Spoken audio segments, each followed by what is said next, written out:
Kimler gelmiş? Hoş gelmişsin. Hoş bulduk. Bu ne? Küçük bir hediye. Yılbaşı için. Şevra benim için hazırlıyor. Yılbaşına daha çok var. İşte anca herkese tek tek gidecek. Patlayıcı mı? C4. C4? Ya C4 çok pahalı bir şey ya. Bu örgütçüler böyle gübreden filan bir şeyler yapıyorlar. Daha ucuza geliyor. Öyle bir şey yapsana.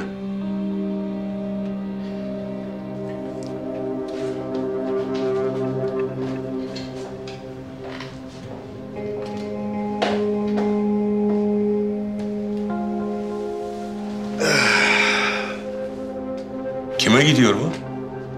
Erdem Albay'a. Paketi açtığında o ve ailesi paramparça olacak. Tanımıyorum ama asker maskerse beni bozmaz.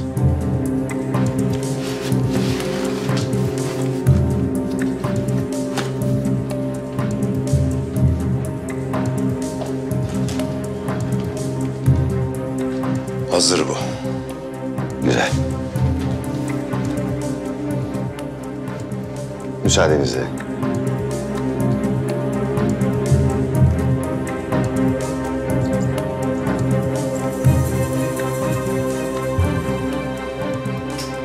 Erdem Kaçmaz'a gidecek. Dikkatli olun. Merak etmeyin. Dünden beri Nisan Hanım'dan haber alamıyorum. Bir haber var mı? Var. Olmaz mı? Burada. Burada. Aç. Aç.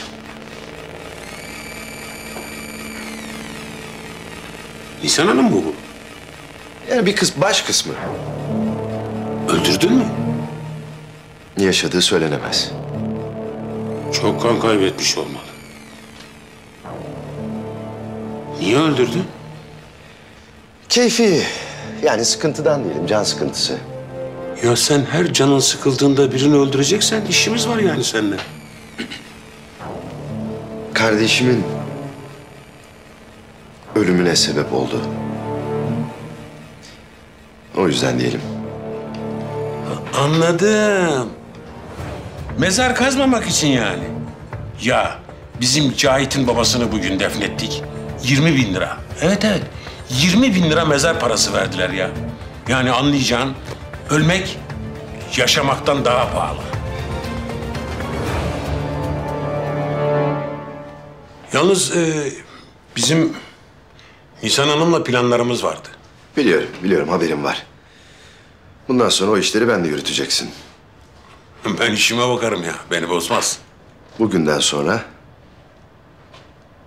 örgütle ilgili bütün sorumluluk bende. Babaların haberi var mı? Var tabii, olmaz mı? Kendi başımıza iş yapmayalım. Örgütü önemli bir şekilde ayağa kaldırmak lazım. Kaldıracağız. O topraklar bizim kasap. Bizim. O topraklar sahibine dönmeli. Dönecek. Merak etme. Sadece biraz zamana ihtiyacımız var. Elini biraz çabuk tut. Haberleşiriz.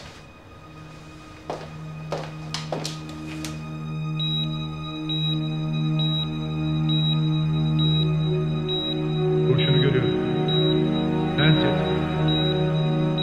Yoğun kanama var. Temizle. Nabız düşüyor.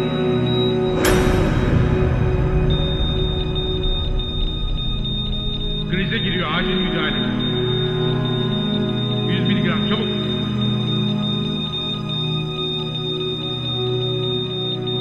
Hadi acele edin. Kaybediyoruz. Hazır. Çekilin.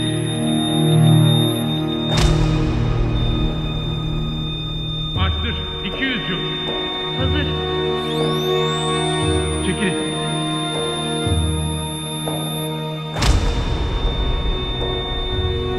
Jül. Hazır. Çekilin. Hiç düşündünüz mü şehitler neden defnedilmeden önce yıkanmazlar? Çünkü onlar tekrar dirildiklerinde Allah'ın huzuruna yaralarıyla çıkarlar. Her yara, her kan lekesi cennetin habercisidir. Bir gurur kaynağı, bir kahramanlık nişanı. Düşünün, yüzlerce savaş gördük. Şehirler, ülkeler fethettik, işgaller de gördük. 7 düvelin üstümüze çullandığına da şahit olduk. Destanlar yazdık, yüz binleri şehit verdik. Bunun içinde sakalı bıyığı bitmemiş gencecik aslanlar da vardı. Sırtı kambur nineler de.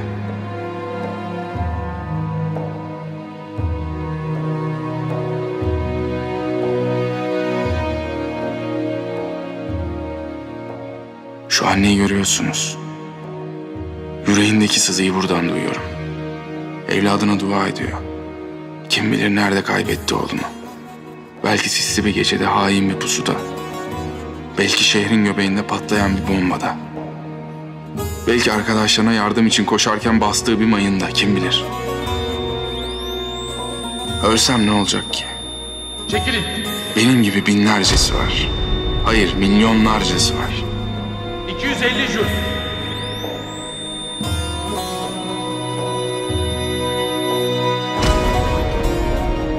Ama üzülürüm.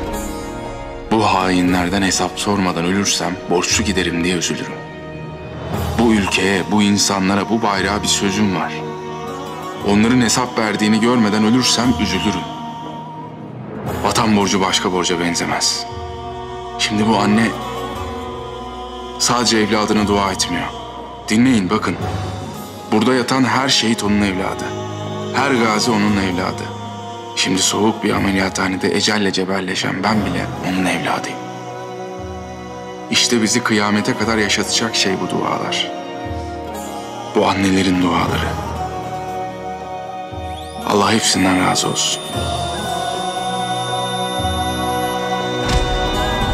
Hastayı kaybediyoruz. Tepki yok.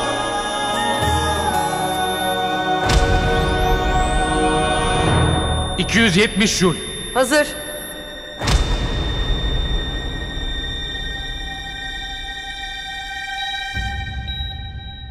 Nabız normale döndü.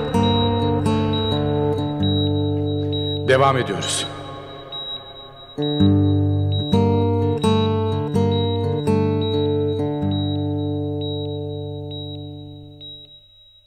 Bak bana, bak bana, ne zerre kaldı benden. Sev beni, sev beni, istemem başka senden. Yavuz Karasu ve Derya Hanım'ın kayıplarını biliyoruz. Bilinmez bir yer. Ben de babamı kaybettim. Sev beni, tek beni. Başını sağ olsun. Vatan sağ olsun. Ama zamanı değil, zaman değil gitmenin. Kendimden sana, sana, sana, sana, sana. Niye böyle konuşuyorsun? Sanki ölmeyi istiyormuş gibi. Yaşamanın bir faydasını görmedim. Belki ondandır. O bir tepe, ben bir ova. Yavuz? Savcım. Aynı yola, o gök mavi, bense kara. Koyulmuşuz aynı dünyaya. Zaman zaman sorarım neden. Zaman nedir, sabah nedir? Şimdi gitsem oralardan, bunu kim bilir, kim bilir, bilir. Bak bana, bak bana, ne çok şey aldın benden. Sev beni, sev beni, Vallahi billahi sensin. istemem başka. Mevlam gönderdi seni bana, yemin ediyorum. Kim bilir Bu işaret. neredesin? Bilinmez bir yerdesin. Sev beni, tek beni, öyle sev ki. Ama zamanı değil, zaman değil gitmenin.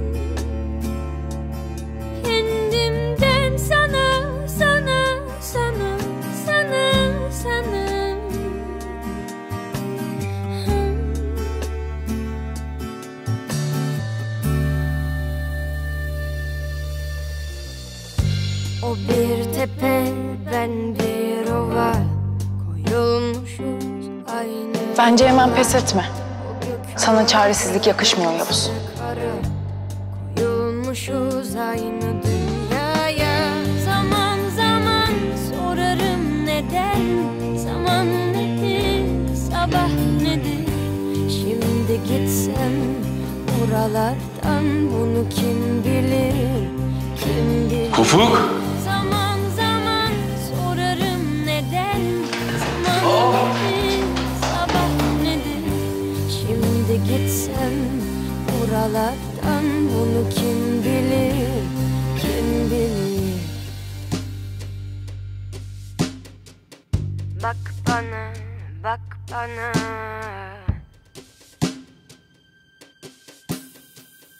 Bak bana, bak bana.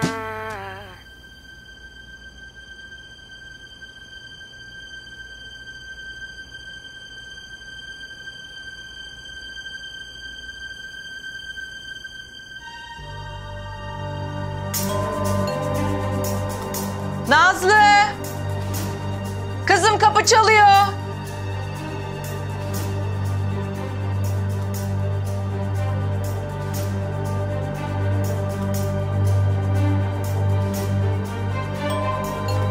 Nazlı! Aman! Takıyorsun kulaklığı kulağına, dünyadan kopuyorsun kızım ya. Geldim, geldim. Buyurun. Erdem Kaçmaz'ın evi mi? Evet, ben eşiyim. Kendisine bir paket vardı ama. Kendisi yok ama ben alabilirim. Tamam. İsim, soyisim, TC kimlik numarası ve imza rica edeceğim sizden. Tamam. Buyurun. Teşekkürler. İyi günler. İyi günler.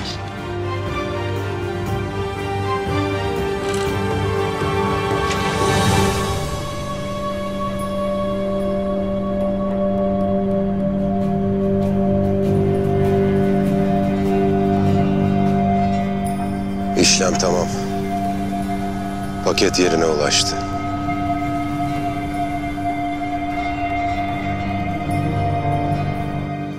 Allah Allah.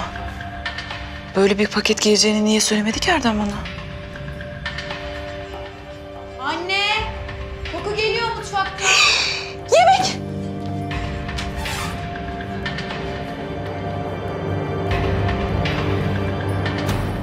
Eylem nedir durum?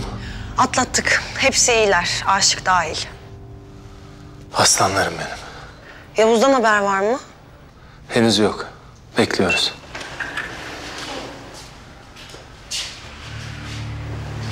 Biliyorum iyi bir şeyler duymak istiyorsunuz ama bunun için çok erken. Vücudundan 7 tane kurşun çıkardık. Çok kan kaybetmiş. Bazı iç organlarında da büyük hasarlar oluşmuş. Yani yaşaması mucize. Önümüzdeki 24 saat çok kritik. Kurtulacak mı? Kesin bir şey söyleyemem. Dediğim gibi durumu ciddiyetini koruyor. Ama biz elimizden geleni yaptık. Bundan sonra her şey hastanın kendisine bağlı. Geçmiş olsun. Sağ olun.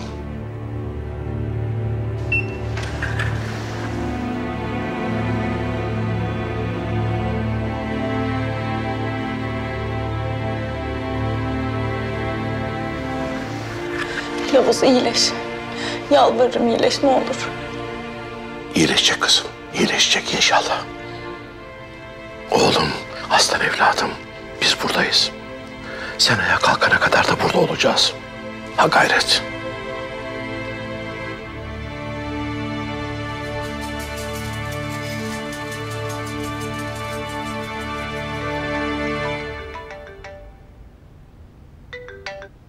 Efendim Güler.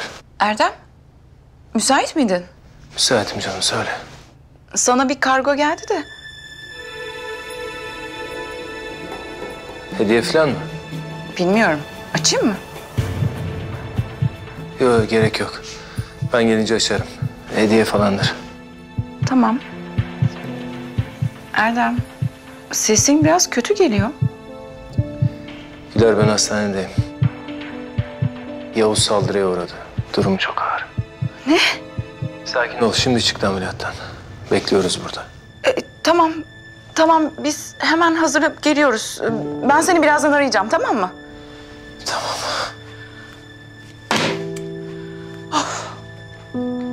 Anne, ne olmuş? Yavuz abin saldırıya uğramış. Durumu ağırmış. Anne ne diyorsun ya? Çabuk hazırlanıp gidelim. Hadi.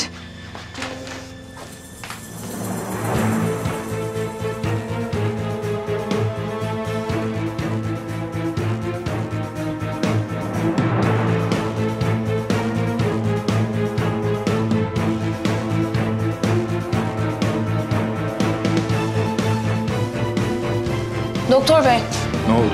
az önce ameliyat ettiğiniz hastanın tahlil sonuçları. Acayip bir şey çıkmış kanında. Neymiş ki bu? Bir virüse rastlanmış. Allah Allah. Tamam ben bakayım.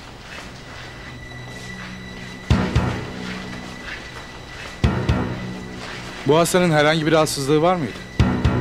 Yo, ne gibi? Kanında bir maddeye rastladık. Ne maddesi? Bilmiyorum ama virüs gibi duruyor. Kimsenin haberi yok mu? Tehlikeli bir şey mi? Bilmiyorum ki nedir ne değildir. Sizler de bir şey bilmiyorsunuz öyle mi? Yok. İlk defa sizden duyuyoruz. Tamam ben bir bakayım. Ben bir öğrenip geleyim neymiş. Doktor bey, Buyurun. ben biliyordum aslında. Bu virüs hastaya dışarıdan enjekte edildi. Kendisi saklıyordu. Birkaç doktorla görüştük hatta. Hanımefendi bu şimdi mi söylenir? Ben söyleyecektim ama ameliyattaydınız, yetişemedim size. Bakın ne olduğunu bile bilmiyoruz. Bu hastanın durumunu daha kritik hale sokuyor. Ben doktor arkadaşımı arayayım, o sizi bilgilendirsin. Olur mu? Lütfen, lütfen.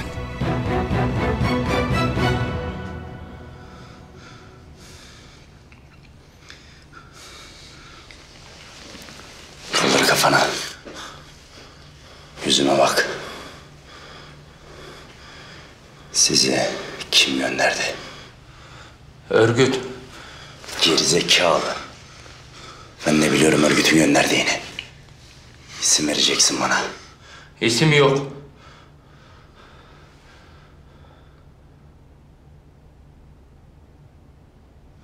Bir daha söyle. İsim vermem dedim. Yüksek sesle konuş, duymuyorum. İsim vermem. Akıllısın sen değil mi? Çok akıllısın. Örgütü tutuyorsun. Keşke onlar da senin onlara beslediğin duyguları besleseydi sana karşı. O ormanda geberip gitseydin gelip seni almayacaklardı bile. Leşini kuşlar böcekler yiyecekti. Aptal herif. Sen onlar için bir hiçsin.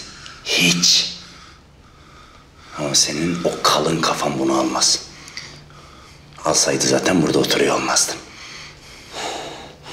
Oğlum beni zıvanadan çıkartma. Adam gibi ne biliyorsan konuş.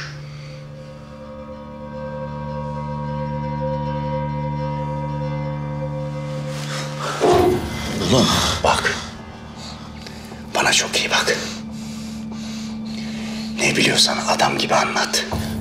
Gebertirim lan seni burada. O kazdığınız çukurlar var ya. O çukurlara seni dikine gömer patlatırım. Bu masada benim elimde kalırsın. Ne biliyorsan adam gibi anlat lan bana. Yapamazsın.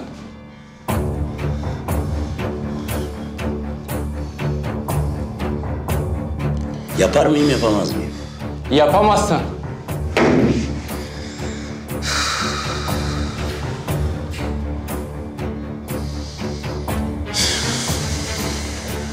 İşte bu hiç iyi olmadı. Hadi beyler. Çıkalım artık biz. Görmememiz gereken şeyler var bundan sonrasında.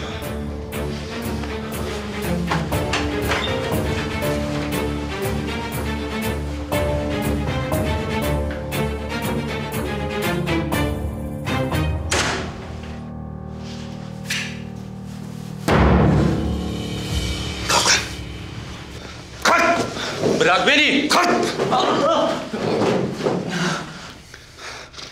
Daha yeni lan. Daha yeni. Senin gibi yüzünden arkadaşım şehit olacaktı. Geberteceğim lan seni. Seni geberteceğim. Tamam. Tamam dur. Dur konuşacağım. Dur. Kalk. Kalk. Kalk. Kalk. Kalk. Kalk. Otur.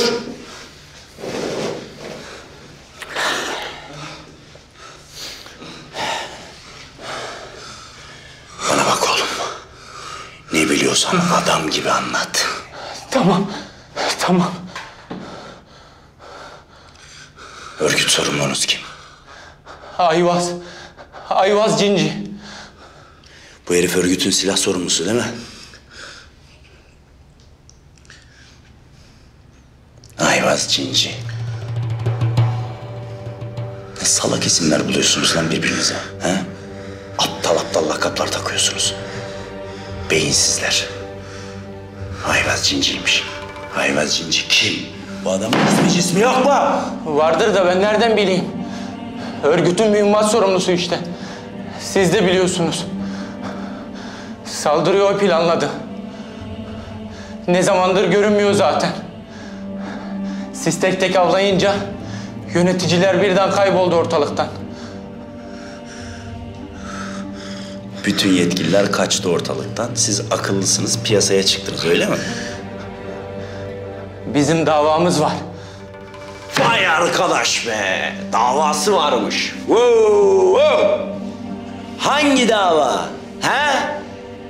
Hangi dava lan? Davam vardı ya. Niye kaçtın pire gibi? Cevap ver bana. He? Davanız vardı ya. Niye kaçtın lan arkadaşların pire gibi? Ha? Hangi dava? Sen öyle san. Ayvaz durmaz, yine gelir. Kafaya takmış burayı.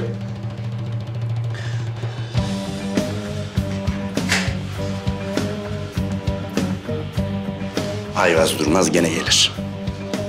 Gelsin bakalım. Gelsin. Geleceği varsa göreceği de var. Sen merak etme. Sen şimdi şu EYP'leri daha başka nereye yerleştirdiniz onları bana bir güzel güzel anlat bakayım. Yoksa seni var ya bu masada doğrarım. Duydun mu beni?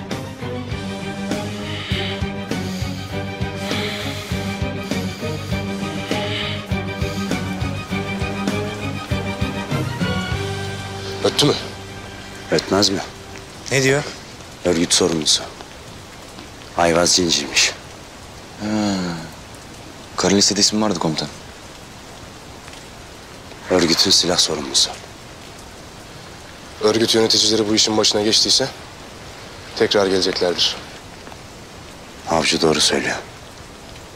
Bu gece buradayız o zaman beyler. Ben harekat merkezine bilgi geçeceğim. Üst komutanını da bilgilendirin. Bu geçiş noktalarındaki EYP'leri temizlemek için de bir ekip çıkaralım. Peki komutanım bu adam bize EYP'lerin nereye döşendiğini gösterecek mi? Seve seve. Arşın durumu nasıl? İyi iyi. Sıkıntı yok. Ama biz bakalım yine de hadi.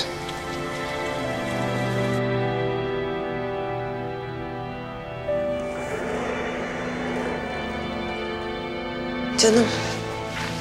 Geçmiş olsun.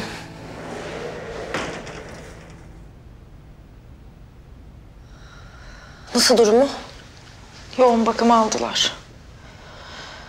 Durumu kritik diyorlar. Atlatır. Benim tanıdığım Yavuz bunu da atlatır. İnşallah. Failler bulunamamış hala. Evet. Araştırmaya devam ediyoruz.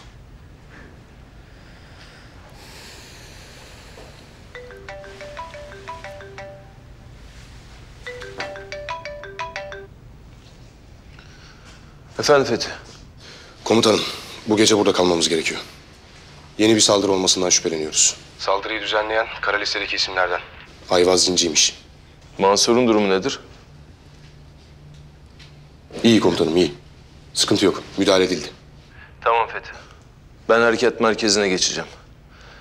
Gerekli birimlere bilgi verildi. Üst komutanıyla da her an iletişim halinde olacağız. Orası size emanet. O bayrak dalgalanacak Fethi, anlaşıldı mı? Emredersiniz komutanım. Hadi Allah yardımcınız olsun.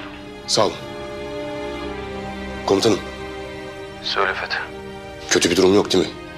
Anladığım kadarıyla harekat merkezinde değilsiniz. Yok Fethi, merak etme. Emredersiniz. Yavuz'un durumundan haberleri yok değil mi? Şimdilik bilmemeleri daha iyi. Nasıl olsa geldiklerinde her şeyi öğrenecekler.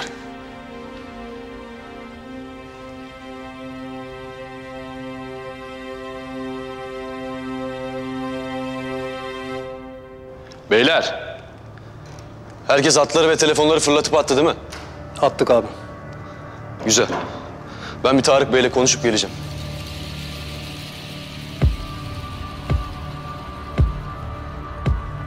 Harbiden kesmiş kadının kafasını ha?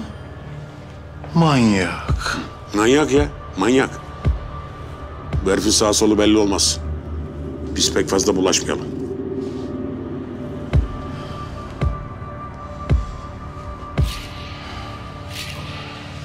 Doğru.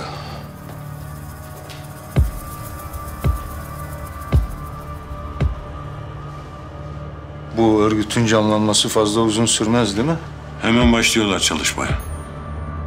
Bu Dragan'da iş var. Bir haftaya kalmaz. Ortalık şehit cenazesinden geçilmez.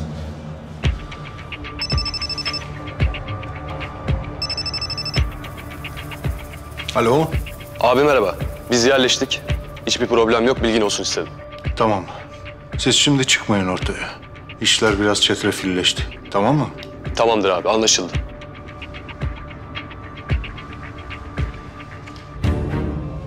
O savcı kızın ne işi varmış onunla? Bilmiyorum ki. Ama o mevzu sıkıntı. Şimdi hepten düşecekler o işin peşine. Bu Yavuz'da da başka bir numara var. Öyle göründüğü gibi kendi halinde biri falan değil. Anlaşılan gene devletle başımız belaya girecek. Ulan senin başın zaten devletle belada. Yavuz ölmemiş. Eksik iş yapmayın diyorum size ya. Göndereyim 2 kişi sıktırayım mı kafasına? Ulan ben kadın savcıymış diyorum. Sen kafasına sıktırayım mı diyorsun? Büyütme şu olayı ya. Ne yapalım o zaman? Kaçır hastaneden, götür kimse görmeden denize menize at. Büyütme olayı. Tamam öyle yaparız o zaman. Nedir yani?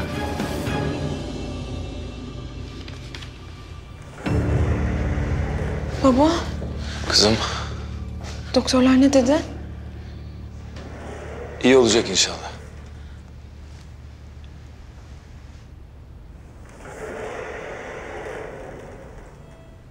Önümüzdeki saatler biraz kritik geçecek. Emin olun elimizden gelen her şeyi yapıyoruz. Geçmiş olsun.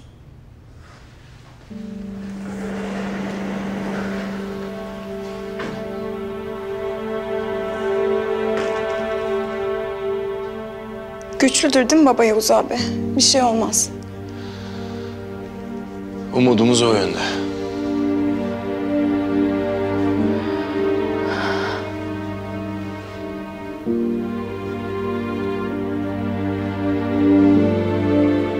Ah Yavuz.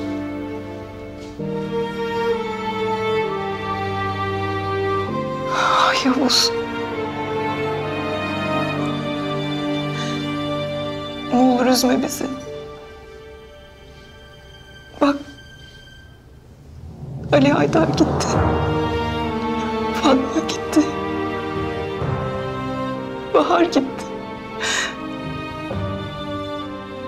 Bizi sensiz bırakma ne olur. Böyle gözü yaşlı arkanda bırakma. O alçaklar. Sevindirme ne olur. Duyuyor mudur acaba sesini?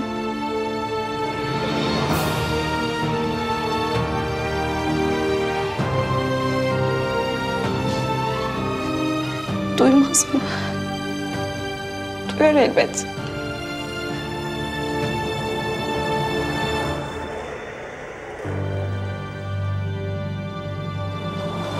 Bir tanesinin kimliğini belirlemek üzereyiz Sayın Savcım. Güzel. Peşini bırakmayalım. Yakalayalım şu herifi. Teknik takip devam mı? Çoktan başladık Sayın Savcım. Kolay gelsin. Sağ olun.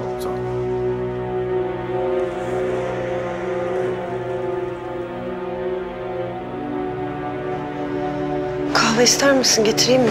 Çok iyi olur. Neler atlattık Derya, bunu da atlatacağız. İyi ki varsın Eylül. Sen de.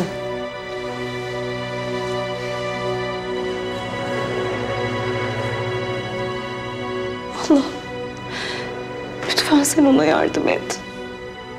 Lütfen yardım et. Lütfen. Lütfen.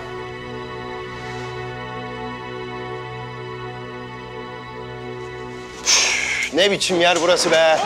Leş gibi. Buraya bir çeki düzen verin ha. Ahır mı lan burası? Kimsin sen? Tahmin et bakayım. Dragan. Doğru. Ama eksik. Kasap Dragan. Benim ismim Kasap Dragan Ratkoviç. Bu ismi unutmayın. Hep hatırlayın ve korkun. Korkunun ne olduğunu bilin ki Türklerin üzerine salacağınız korkunun bir anlamı olsun.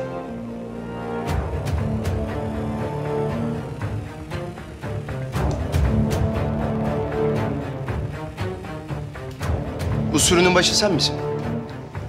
Aynen. İyi. Bundan sonra senin de başın benim. Söylemişlerdir herhalde. Biz böyle konuşmamıştık başta. Sabahki rezaletinden sonra böyle oldu ama. Gel buraya.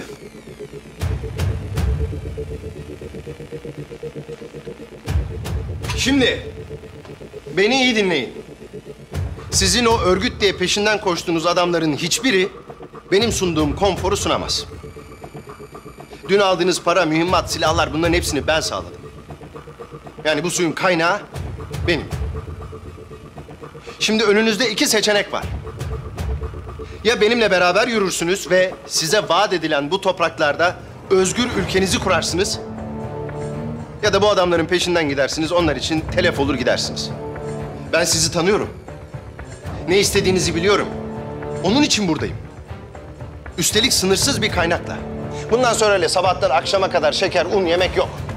İnsan gibi yaşayacaksınız, Dragan gibi savaşacaksınız. Türklerden korkmak yok artık. Biliyorum korkuyordunuz ama bundan sonra Türkler sizden korkacak. Türkler sizi gördüğü an kaçacak bir delik arayacaklar. İnanmıyorsanız sorun. Sorun, çekinmeyin, haksız mıyım? Haklı. Doğru söylüyor. İşte böyle. İşte böyle. Oh, mis gibi terör koktu. Mis gibi kan koktu. Bak kokla. Çek, içine çek. Çek. Oh, acıktım ben. Buraya yemek söyleyebiliyor muyuz? Nasıl? Şaka. Kendi açımla geldim ben. Yani sloganımız şu. Dragan'ın peşine takılın, lüks içinde savaşın. Nasıl slogan?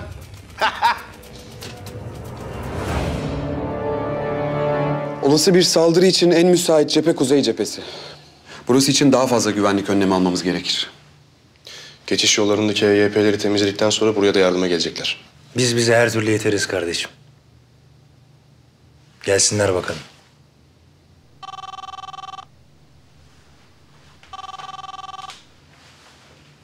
Fethi nedir durum? Teyakkuzdayız komutanım. Şimdilik etraf sakin görünüyor. Ama bu konuşturduğumuz adam her an bir saldırı daha yapabileceklerini söyledi. Evet. Tekrar deneyebilirler. Hava onların lehine. Gece ve sabah yoğun sis var. Hava desteği vermemiz çok zor. Farkındayız komutanım, sorun değil. Biz buradayız. Yanımızda üst komutanımız ve kahraman Mehmetçiklerimiz var. Zor saatler sizi bekliyor Fethi. Önce Allah'a, sonra birbirinize emanetsiniz. Emredersiniz komutanım. Allah yardımcınız olsun. Sağ ol. Tahmin ettiğimiz gibi hava desteği gelmeyebilir. Bu geceyi ve sabahı atlatırsak sorun yok. Atlatırız evelallah. Biz nelere göğüs gerdik.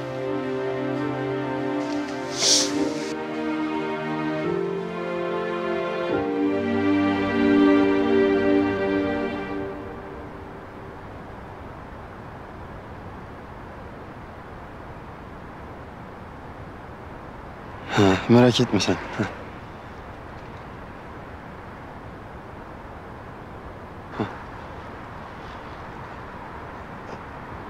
Özür dilerim komutanım. Yeni sözlendi. Her gün bana ayrı, evdeki komutana ayrı rapor verir. Desenize komutanım. Aynı bizim çaylak gibi. Komutanım ya. Biz geçtik artık o yollardan.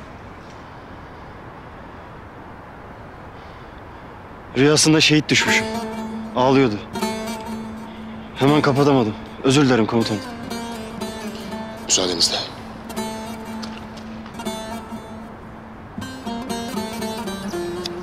Söyle kız kardeşimize ağlamasın.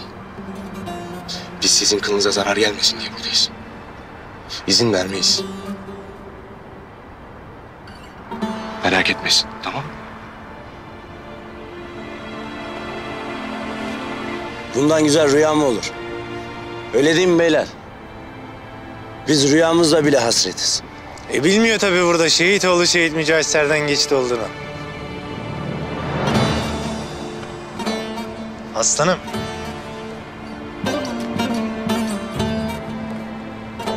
Ben varken sana sıra gelmez aslanım. Bak, gencecik, baby face bir kardeşimizsin.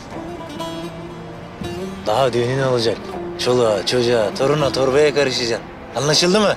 Emredersiniz komutanım. Ha, şöyle. Mehmetciğe canımız feda bizim aslanım. Nerelisin sen? Keşanlıyım komutanım. Aha! Ben de Keşanlıyım. Lan ben ne diyeyim, kanım niye ısındı bu kadar? Gel sarılayım sana. Aslanım benim be. Sizin de mi memleket Keşan komutanım? Yok, memleket Trabzon ama yakın. Hemşeri sayılırız, çok irdeleme oraları. Ben gideyim de sözümle konuşayım. Tabii komutanım konuşun. Gidin rapor verin. Yani bir sesini duyun komutanım.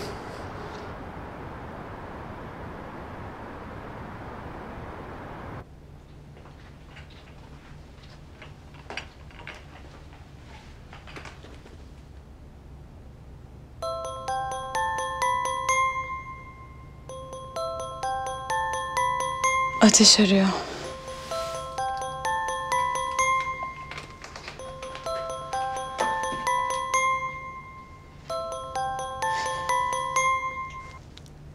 Ateş. Alo, Nazlı. Nasılsın? Bir sesini duyayım dedim. Nasıl olalım? Perişanız hepimiz. Öyle elimiz kolumuz bağlı. Haber bekliyoruz Yavuz abiden.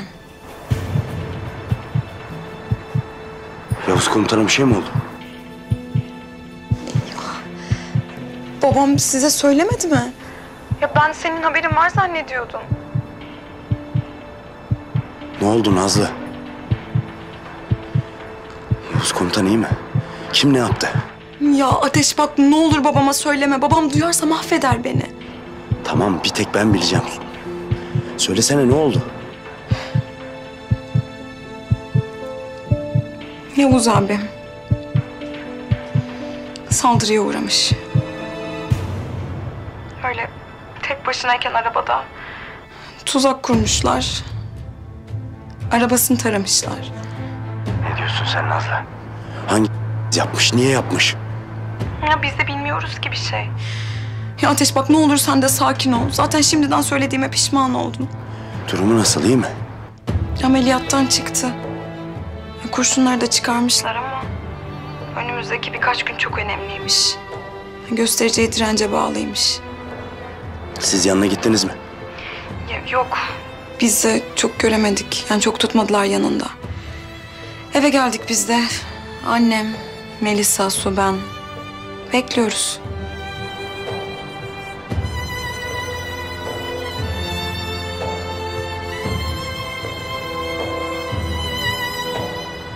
Merak etme, sadece ben bileceğim.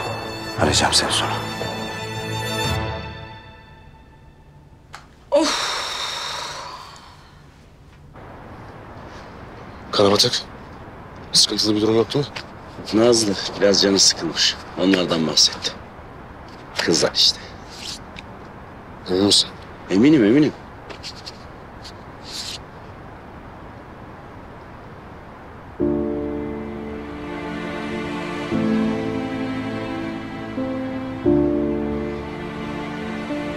Allah'ım.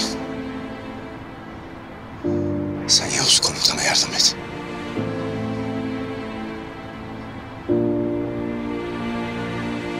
Diyorlar ki bu karakola saldırmak delilikmiş. Aksine en güvendikleri yere saldıracağız. En beklemedikleri anda, en beklemedikleri şekilde saldıracağız. Küçük oynayarak büyük kazanamazsınız. Öyle EYP ile falan çözülmez bu iş. Hava durumu ne? Yoğun sis. Güzel. Hava desteği alamayacaklar. SİHA'lar falan filan hepsini unutun. Termal kameraları var. O iş kolay. Nasıl kolay?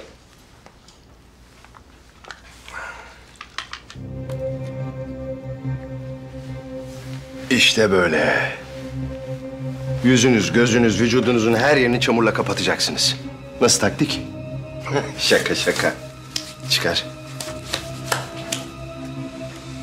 Küresel dostlarımızın bizim için hazırladığı anti termal kıyafetler. Bunları giyeceksiniz. Ben denedim, sıcak da tutuyor. Memnun kalacaksınız. Başka ne kaldı? Ha, giriş çıkışlar. Uzun namlulu silahlar ve roket atarlarınız olacak. Diplerine kadar gireceksiniz. Sizi fark edip ateş açarlarsa hemen karşılık verin.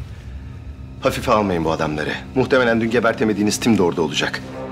Bu adamlar havadan nem kapar. Bir bakmışsınız kafanızda kocaman bir delik açılmış. O yüzden içeri kedi gibi gireceğiz, kedi gibi çıkacağız. Anlaşılmayan bir şey var mı? Yok. Sizinle anlaşmak çok hoşuma gidiyor. Kimlik tespiti yaptınız mı? Doğru adam değil mi? Güzel. Ekiplere haber verelim hemen. Adamlardan biri market alışverişi yaparken kameralara yakalanmış. Takip edip yerini öğrenmişler. İşte bu iyi haber. Ama adam yalnız olmayabilir, hazırlıklı olalım. İstihbarat ekipleri tüm detayları paylaşacak. Bakalım Yavuz'dan ne istiyorlarmış. Merak etme. Birazdan sorgu odasında adamın tepesine çöküyor oluruz.